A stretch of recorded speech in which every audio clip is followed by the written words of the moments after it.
Existe uma passagem lá no livro de Êxodo, no capítulo 2, mais precisamente.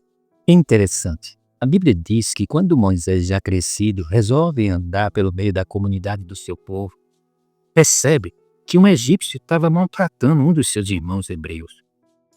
Diz a Bíblia que na mesma hora, ele olha para um lado e olhando para o outro, não vendo ninguém, vai, ataca aquele egípcio, mata-o e o enterra. No dia seguinte, ele vai ali, na mesma comunidade passando, e percebe dois irmãos hebreus se agredindo. E diz ao injusto: por que você está ferindo o seu irmão? E aquele homem, o injusto, diz para ele: quem te colocou como juiz sobre nós? Você quer me matar como matou aquele egípcio? E ao ouvir isso, Moisés se assusta e percebe que havia sido descoberto e foge. Agora eu faço uma pergunta a você.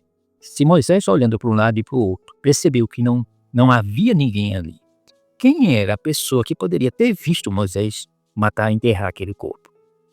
Provavelmente, acredito eu, que aquele homem a quem ele defendeu e que no outro dia estava lá envolvido em outro problema que resultou na descoberta daquilo que Moisés tinha feito. Que lição eu tiro daí? Existem pessoas que são problemáticas.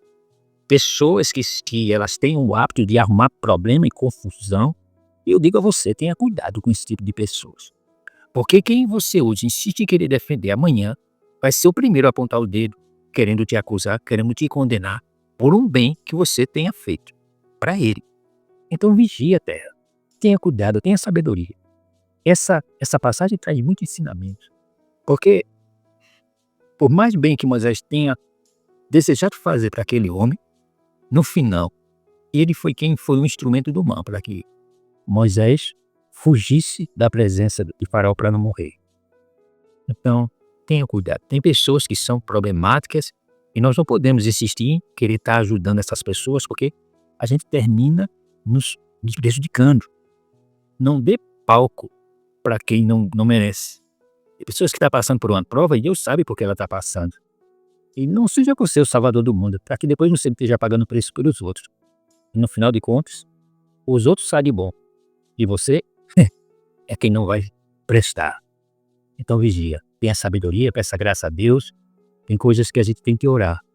Tem que pedir direção ao Senhor para que depois a gente não esteja arrependido de ter desobedecido e feito coisas violando que é o princípio e que é a vontade de Deus, né? Lembra de Jonas?